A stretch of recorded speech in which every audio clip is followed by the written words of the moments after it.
50 آیت نمبر ہے 49۔ بسم اللہ الرحمن الرحیم۔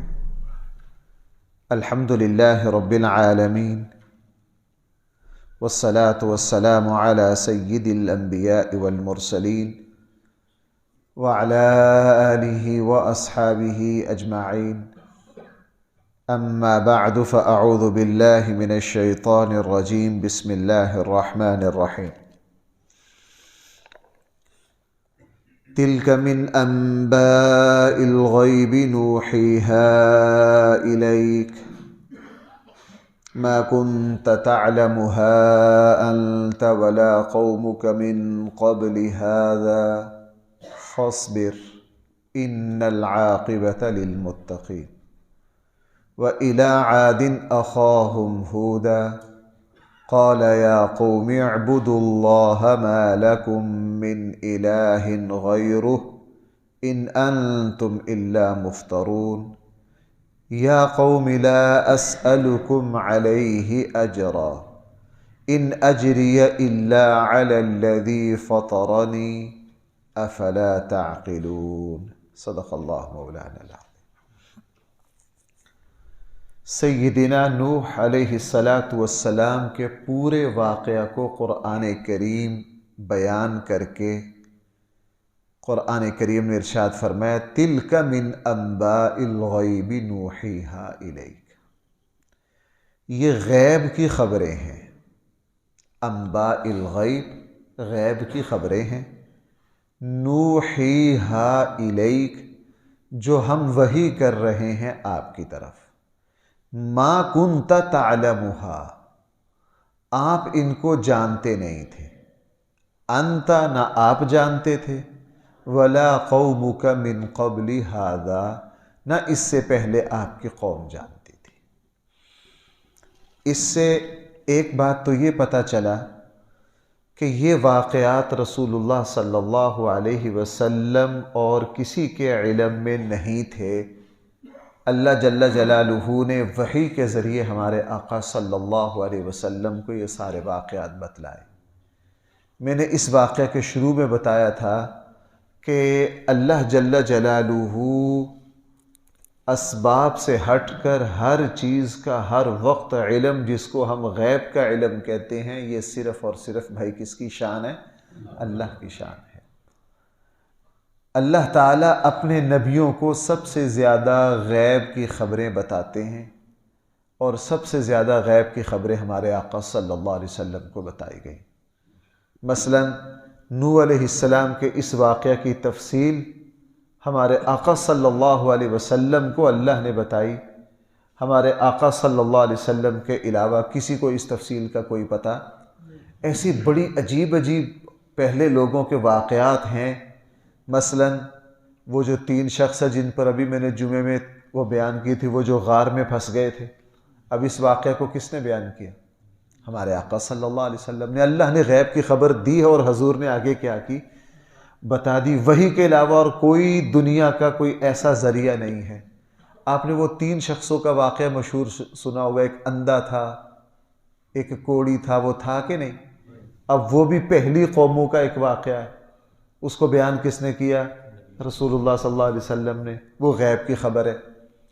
آپ نے ایک وہ واقعہ سنا ہوگا، صحیح بخاری مسلم میں ہے، ایک شخص نے 99 قتل کیے تھے، 100ویں کے پاس گیا، اس کو بھی کیا کر دیا؟ اب یہ ایسے عجیب و غریب واقعات ہیں، نبی حضور علیہ السلام کے علاوہ ان کو کوئی بیان کرے تو ہم 1 منٹ کے لیے ماننے کے لیے تیار نہیں ہیں۔ کیوں جی، ایسا ہے یا نہیں؟ یہ تو چونکہ سچوں کے امام الانبیاء صلی اللہ علیہ وسلم نے بیان کیے ہیں۔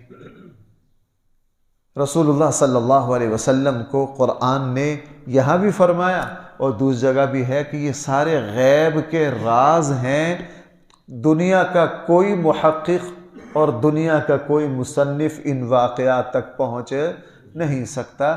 یہ تو اللہ تعالیٰ، یہ تو وہی ہستی بتا سکتی ہے جس کے اوپر وحی اترتی ہے، جو اللہ کا پیغمبر ہے، جو اللہ کے نبی ہیں۔ اس لیے فرمایا تلک من انباء الغیب، یہ غیب کی خبریں ہیں، نوحیہا الیک، ہم یہ بھیج رہے ہیں آپ تک۔ ما کنت تعلمها، آپ اس سے پہلے ان کو جانتے نہیں تھے۔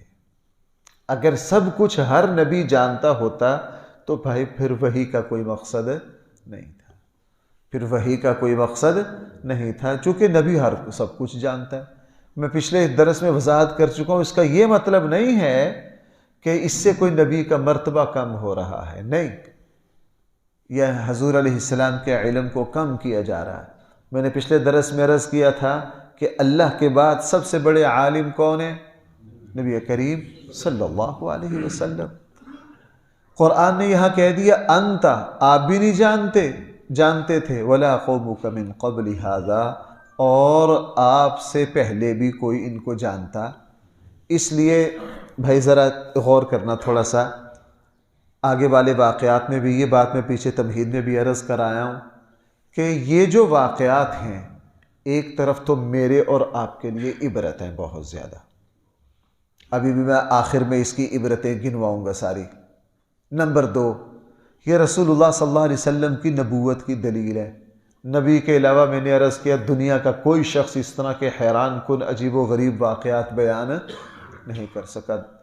کوئی ایسا واقعہ لا ہی نہیں سکتا کہ جی تنور کے اندر سے کیا ہو گیا، پانی نکلا ہو، اور ایسا طوفان آیا ہو جو پہاڑوں کے چوٹیوں کے اوپر سے گزر گیا ہو، اس کو کوئی بھی بیان نہیں کر سکتا۔ اس لیے ہر واقعہ رسول اللہ صلی اللہ علیہ وسلم کی نبوت کی دلیل ہے۔ ہر واقعہ بھائی کیا ہے؟ رسول اللہ صلی اللہ علیہ وسلم کے، وہ ایک بہت بڑے محدث تھے، انہوں نے ایک مرتبہ یہ کہا کہ میں رسول اللہ صلی اللہ علیہ وسلم کے نبی ہونے کے 10,000 دلائل جانتا ہوں۔ کتنے؟ اور سارے چونک پڑے، چونکہ جو آگے شاگرد بیٹھے تھے وہ حدیث کا سبق پڑھا رہے تھے، آگے سارے کیا تھے؟ پڑھے لکھے علماء، سب حیران رہ گئے۔ اب ادب میں کسی کی جرت بھی نہ ہو کہ 10,000 دلائل، بھائی کتنے؟ 10,000۔ جب سبق ختم ہو گیا تو کچھ شاگردوں نے ادب سے کہا حضرت یہ کوئی غلطی تو نہیں ہو گئی، آپ نے کتنے کہہ دیے؟ آپ 10 جانتے ہوں گے، آپ نے کیا کہہ دیا؟ انہوں نے کہا نہیں بھائی 10,000 ہیں، کہتے ہو تو یہاں بیٹھے بیٹھے پورے کر دیتا ہوں۔ اب سب کے کان کھڑے ہوئے، ایسی حیران کن بات کیا؟ کہنے لگے بھائی اچھا یہ بتاؤ قرآن کریم کی آیات کتنی ہیں؟ سب نے کہا جی 6,666۔ کہنے لگے قرآن کریم کی ہر آیت کا تعلق کسی نہ کسی درجے میں غیب سے ہے، اور غیب کی ہر خبر جو ہے وہ رسول اللہ صلی اللہ علیہ وسلم کے نبوت کی دلیل ہے۔ 6,666 دلیلیں تو قرآن کی آیتیں ہی ہو گئی۔ کیا ہو گئی؟ قرآن کی آیتیں ہو گئی۔ کہنے لگا جی اچھا آگے چلیے۔ کہنے لگا اچھا مجھے یہ بتاؤ حدیث میں کتنے نبیوں کے واقعات ہیں؟ کتنے نبیوں کے واقعات ہیں؟ کہنے لگا جی 26-27 نبیوں کے ہیں۔ وہ کتنے واقعات ہیں؟ کہنے لگا جی وہ 250-300 تو ہیں۔ کہنے لگا چلو 300 یہ شامل کر لو، 300 کیا کر لو؟ یہ شامل کر لو۔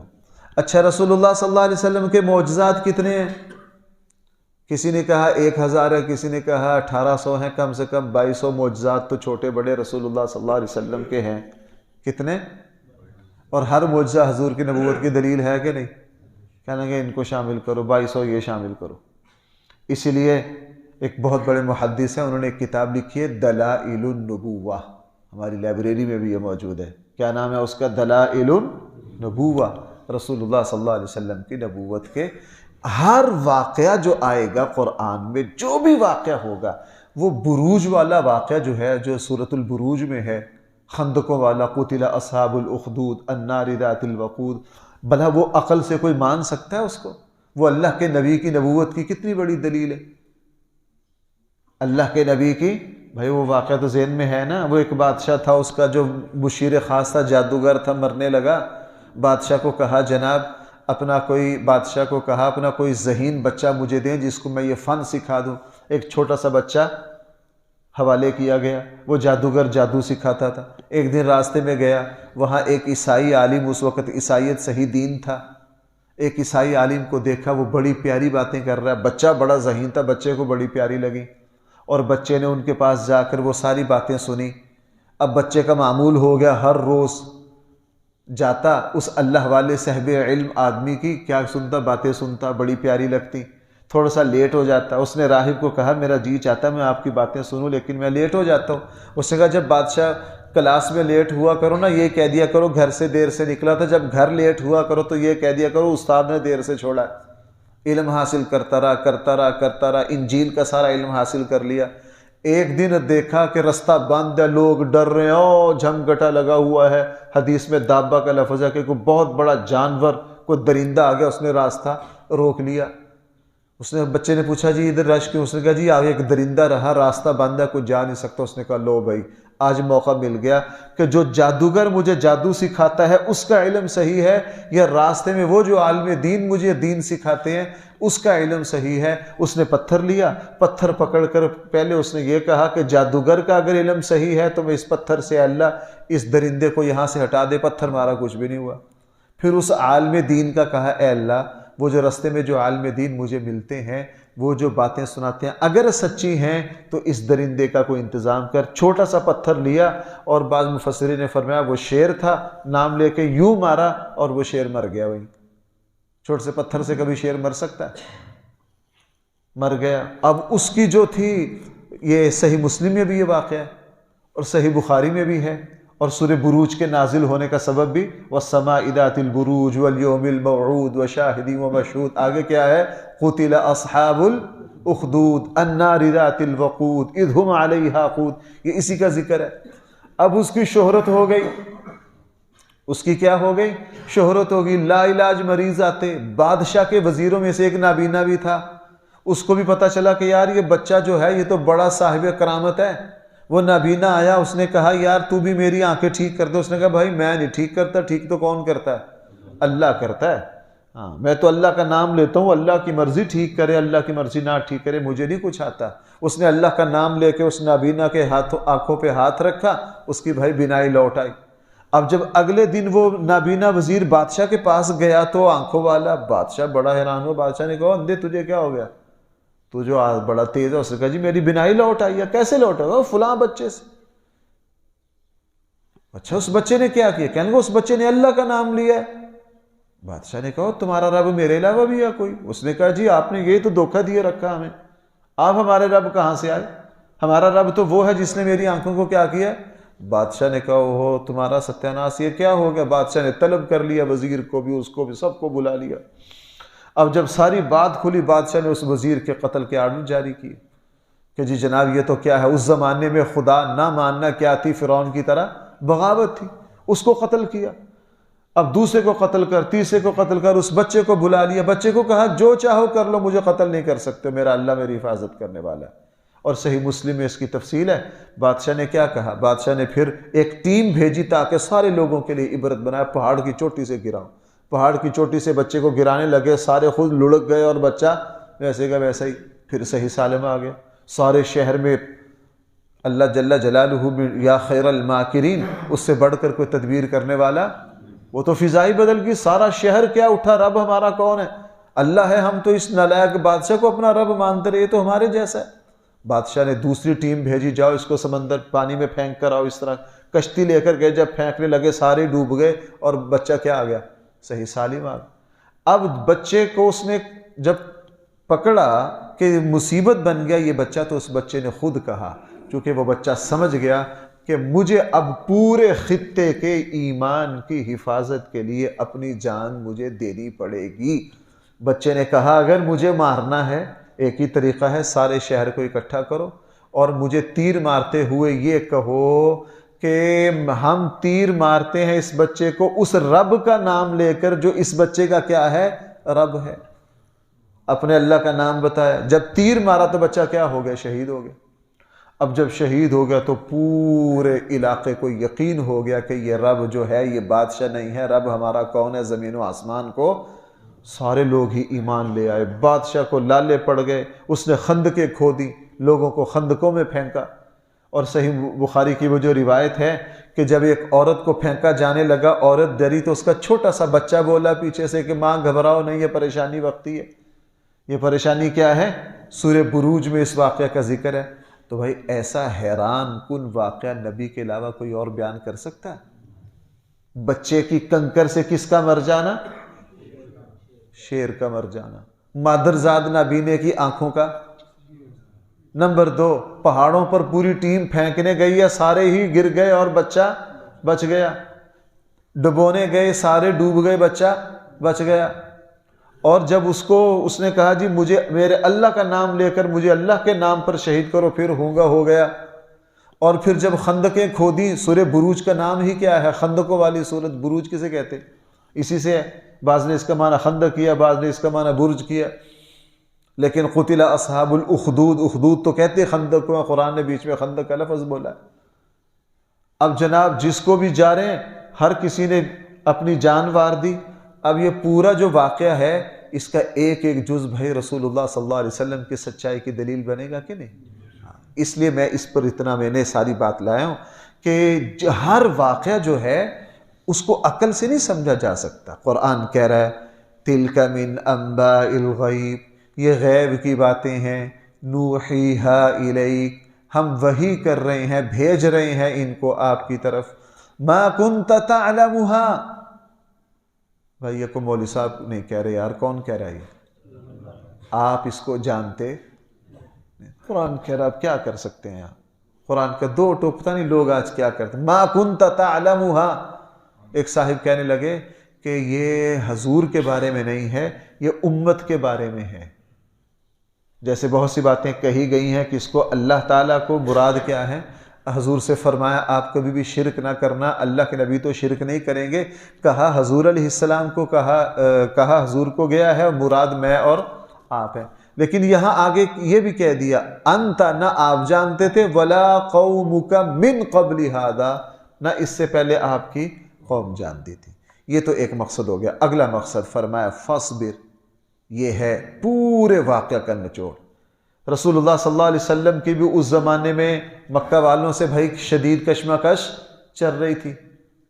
اللہ کے نبی سے فرمایا فاصبر، آپ صبر کیجیے، آپ ڈٹے رہیے، انشاءاللہ ان العاقبۃ للمتقین، یقیناً اچھی کامیابی، بہترین کامیابی کن کو ملے گی؟ یہ واقعہ ہم اس لیے بیان کر رہے ہیں، نوح علیہ السلام کی کشمکش بھائی کتنا عرصہ چلی؟ 950 سال، لیکن کامیابی اللہ نے کن کو دی؟ اپنے بندوں کو دی۔ یہ طے ہے یار، نتیجہ طے ہے کہ کامیابی کن کو ملے گی؟ متقیوں کو، پرہیزگاروں کو، ایمان والوں کو۔ اگر کہیں کامیابی نہیں مل رہی تو وہاں رونا نہ رو، چیک کرو یا تو تقوی میں کمی ہے یا ایمان میں کمی ہے۔ بھائی اللہ کی کتاب تو غلط نہیں ہو سکتی نا، اللہ کی کتاب تو غلط نہیں ہو سکتی۔ اسی لیے اللہ جل جلالہ نے بھائی پھر رسول اللہ صلی اللہ علیہ وسلم اور آپ کے ساتھیوں کو بالکل اس کی طرح کامیابی عطا فرمائی۔ اس لیے آپ ہر واقعہ کے آخر میں تقریباً قرآن میں اکثر جگہ ایک تفصیلی کسی نبی کے واقعہ کو بیان کر کے رسول اللہ صلی اللہ علیہ وسلم کو اور حضور علیہ السلام کی امت کو کیا کہا جاتا ہے؟ فاصبر، آپ کیا کریں؟ آپ صبر سے کام لیں، آپ ڈٹے رہیے اپنی بات پر۔ نشیب و فراز آتے ہیں، مایوس کن حالات آتے ہیں، حالات جو ہیں وہ پریشان کرتے ہیں، لیکن کیا کرنا ہے؟ فاصبر، آپ ڈٹے رہیے، جمے رہیے۔ ان العاقبۃ للمتقین، اچھا انجام جو ہے وہ کن لوگوں کا ہے؟ پرہیزگاروں کا۔ اب یہ واقعہ پورا ہو گیا، اس واقعہ کے بارے میں 3-4 باتیں ذرا اور سمجھ لیجئے۔ لوگوں میں یہ بحث چلتی ہے کہ آیا طوفان نوح پوری زمین پر آیا یہ صرف مخصوص خطے میں آیا؟ قرآن میں ایسا کوئی اشارہ نہیں ہے جس سے یہ پتہ چل سکے کہ ساری زمین پر آیا ہے، نہ یہ پتہ چل سکے کہ بس اسی خطے میں آیا ہے، کوئی اشارہ موجود نہیں ہے۔ ہاں علماء نے سمجھنے کی کوشش کی ہے۔ جن علماء نے یہ کہا کہ پوری روئے زمین پر آیا ہے، وہ کہتے ہیں کہ یہاں آسمان کا ذکر ہے، زمین کا ذکر ہے۔ بھائی پیچھے آیا نا اللہ تعالیٰ نے زمین کو کیا کہا؟ اپنا پانی نگل لے۔ آسمان سے کیا کہا؟ تو تھم جا۔ انہوں نے کہا کہ دیکھو اللہ نے پورے آسمان کو کہا تھم جا، پوری زمین کو کہا تو اپنا پانی نگل لے۔ اس لیے وہ اس سے یہ سمجھے ہیں کہ جو یہ طوفان آیا تھا یہ عالمی طوفان تھا، پوری روئے زمین پر آیا تھا۔ اس کے مقابلے میں بہت سارے علماء کی رائے یہ ہے کہ نہیں بھائی، اسی خطے میں آیا تھا، اور عقل اسی کا تقاضا کرتی ہے۔ بھائی قوم نوح جہاں جہاں آباد تھی وہیں آنا چاہیے، جب باقی جگہ انسانیت آباد ہی نہیں تھی تو باقی جگہ پھر ہونا بھی کچھ نہیں چاہیے تھا۔ اس لیے غالب یہ ہے کہ چونکہ اس وقت قوم نوح ہی تھی اور دنیا میں اور کوئی قوم موجود ہے، انسانی آبادیاں اتنی بڑی نہیں تھی کہ پوری زمین پر پھیلی ہو، یہ تو انسانیت کا آغاز ہے، یہ تو بھائی کیا ہے، انسانیت کا آغاز ہے۔ غالب یہی ہے کہ قوم نوح جو ہے موجودہ عراق کا جو موصل کا علاقہ ہے، یہاں جو قوم نوح آباد تھی وہ جو عذاب آیا بھائی وہ وہیں آیا۔ جیسے قوم عاد کا آگے ذکر آ رہا ہے، ان پر جب طوفان آیا تو جہاں یہ رہتے تھے وہیں اللہ تعالیٰ نے وہ آندھی اور طوفان کا عذاب بھیجا، باقی جگہ عذاب نہیں آیا۔ دوسری بات یہ ہے کہ آپ نے دیکھا نوح علیہ السلام کے 3 بیٹے ساتھ تھے، لیکن ایک بیٹا بھائی کیا ہو گیا؟ نافرمان ہو گیا۔ اب اس وجہ سے نوح علیہ السلام پر کوئی اعتراض نہیں کیا جا سکتا۔ اس سے علماء نے یہ سمجھا ہے کہ اگر کسی بندے کی اولاد نالائق نکل آئے، شرط یہ ہے کہ اس کا اپنا کوئی قصور نہ ہو، تو اولاد کی وجہ سے باپ کو یا خاندان کے لوگوں کو کسی قسم کا طعنہ دیا نہیں جا سکتا۔ ہاں، شرط یہ ہے کہ تربیت کی کوشش کی ہو، حلال کا اہتمام کیا گیا ہو۔ یہ اللہ کی شان ہے بھائیو، دنیا میں بڑے بڑے لوگوں کو یہ حادثہ پیش آتا ہے، خود بڑے بڑے عالم دین، متقی، پرہیزگار، اولاد کیا نکل آئی؟ نافرمان نکل آئی۔ یہ راز اللہ کے پاس ہے۔ یہ راز کس کے پاس ہے؟ اللہ کے پاس ہے۔ اور دنیا میں یہ بھی دیکھا، خود بڑے بڑے اوباش اور بیٹے کیا نکل آئے؟ بڑے بڑے متقی، پرہیزگار، صاحب علم نکل آئے۔ خود جاہل ہے بیٹا عالم ہے، خود عالم ہے بیٹا کیا ہے؟ جاہل ہے۔ یہ خدائی نظام ہے، کبھی کسی کو دیکھ کر یہ اعتراض نہیں کرنا چاہیے۔ تیسری بات، یہ جو نوح علیہ السلام ہیں، ان کو آدم ثانی کہا جاتا ہے۔ بھائی ان کو کیا کہا جاتا ہے؟ اللہ جل جلالہ نے حضرت آدم سے لے کے نوح علیہ السلام تک جو انسانیت تھی اس کو طوفان نوح میں کیا کر دیا؟ ختم کر دیا۔ پھر نوح علیہ السلام، ان کے 3 بیٹے اور ان کے ساتھ کشتی میں جو ایک قول کے مطابق 40 لوگ تھے، ایک کے مطابق 10 تھے، ایک کے مطابق 80 تھے، اللہ تعالیٰ نے پھر ساری انسانیت آگے انہی سے چلائی۔ ساری انسانیت بھائی آخر میں انہی سے چلائی۔ تو اس لیے حضرت نوح علیہ السلام کو کیا کہا جاتا ہے؟ آدم ثانی کہا جاتا ہے، کہ اللہ تعالیٰ نے پھر ساری جو نسل چلائی وہ انہی سے چلائی۔ اور آخری بات، اللہ تعالیٰ کی طرف سے کسی قوم پر عذاب جب آتا ہے وہ اس وقت آتا ہے جب اللہ تعالیٰ اس قوم کو 100% سنبھلنے کا موقع دے۔ اللہ تعالیٰ کا یہی اصول قوم کے بارے میں ہے، اللہ تعالیٰ کا یہی اصول افراد کے بارے میں ہے۔ اگر ہم یوں سمجھیں، ہمیں یوں لگے کہ اس وقت پاکستانی مہنگائی کے عذاب میں مبتلا ہیں، یہ اللہ تعالیٰ کی طرف سے عذاب ہے، تو بھائی یہ عذاب ویسے نہیں آیا۔ اللہ تعالیٰ نے 70 سالوں میں ہمیں بہت سارے سنبھلنے کا، اللہ تعالیٰ نے 70 سالوں میں ہمیں یہ حکم دیا تھا کہ سود سے اپنی معیشت کو کیا کرو؟ پاک کرو۔ ہم نے نہیں کی۔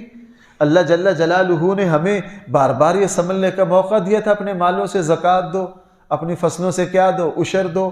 اللہ جل جلالہ نے ہمیں بار بار یہ سنبھلنے کا موقع دیا تھا کہ غیروں سے حرام کا پیسہ لے کر دین کے خلاف اقدام نہ کرو۔ اللہ تعالیٰ نے ہمیں موقع دیا تھا کہ رشوت سے بچو۔ جب ہمارے یہاں حرام عام ہو گیا، بے ایمانی عام ہو گئی، کیا؟ بے ایمانی عام ہو گئی، اللہ معاف فرمائے۔ اب ایک جگہ یہ جو فوتگیاں ہو جاتی ہیں، ہم نماز جنازہ پڑھاتے ہیں، تو وہ جو ڈیتھ سرٹیفکیٹ ہوتا ہے اس پر جنازہ پڑھانے والے کے دستخط ہونے ہوتے ہیں۔ اب میں نے کسی کا جنازہ پڑھایا، اور ان بچوں نے دیر کر دی، 3-4 سال وہ بنوایا نہیں۔ اب جائیداد کے لیے ضرورت تھی، میرے ترلیل مفتی صاحب وہاں ذرا جانا ہے۔ اب جب میں وہاں گیا، وہ آگے جاننے والے تھے، بڑے احترام سے پیش آئے، عزت سے بٹھایا، جی مفتی صاحب تشریف لائیے، فلاں کرا کے دستخط کرا کے میں 2 منٹ میں آ گیا۔ تو وہ بیٹا ان کا چھوڑنے آیا، کہنے لگا جی مفتی صاحب آپ کی مہربانی، یہ ہم سے 10,000 مانگ رہے تھے، آپ کی وجہ سے 5,000 لیے ہیں انہوں نے۔ میں کہا تیرا ستیہ ناس۔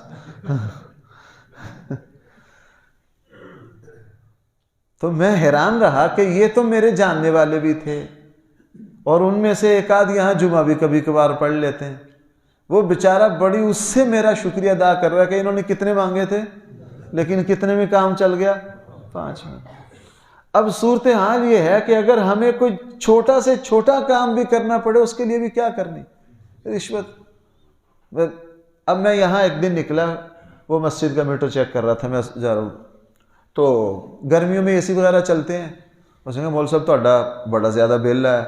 اب میرا حلیہ دیکھ لو، میں امام صاحب ہوں، مسجد سے نکل رہا ہوں، مدرسہ پڑھانے جا رہا ہوں۔ تو میں نے کہا کتنا ہے؟ اس نے بتایا جی اتنا۔ مجھے پتا تھا وہ گرمی کا جب اے سی چلتے ہیں وہ بل زیادہ آتا ہے، تو کہنے لگا تسی تھوڑا جہا وہ خرچے کا انتظام کر دے تو میں نے ذرا وہ کر دینا۔ اب میں نے اسے کہا بندہ خدا تجھے شرم نہیں آئی؟ میں مسجد سے نکل رہا ہوں، میرا حلیہ دیکھ، تو مسجد کا میٹر چیک کر رہا ہے۔ یعنی ایسی دیدہ دلیری، ایسی کیا کہ تھوڑا سا خرچہ، جب حرام یہاں تک چلا جانا ہے تو بھائی پھر مہنگائی کا عذاب آنا ہے کہ نہیں آنا؟ پھر نالائقوں نے ہم پر مسلط ہونا ہے یا کیوں نہیں ہونا ہم پر مسلط؟ تو بھائی اللہ تعالیٰ نے اس قوم کو 950 سال سنبھلنے کا موقع دیا، پھر اللہ تعالیٰ نے کیا فرما دیا، ان کو ملیا میٹ کر دیا۔ اللہ تعالیٰ پورا سنبھلنے کا موقع دیتے ہیں۔ اللہ تعالیٰ ہم سب کو سنبھلنے کا موقع دے، اپنی طرف رجوع کا موقع دے۔ اللہ تعالیٰ ہم سب کو تلافی معافات کی ہمت دے، اور اللہ تعالیٰ ہم سب کو ہماری زندگی میں جہاں جہاں جو کمی کوتاہی ہے، اللہ تعالیٰ ہم سب کو اس کو دور کرنے کی توفیق عطا فرمائے۔ الحمدللہ رب العالمین، والصلاة والسلام على سید الانبیاء والمرسلین وعلى آلہ واصحابہ اجمعین۔ ربنا آتنا فی الدنیا حسنہ وفی الآخرۃ حسنہ وقنا عذاب النار۔ صلی اللہ تعالی علی خیر خلقہ سیدنا مولانا محمد وآلہ وصحبہ۔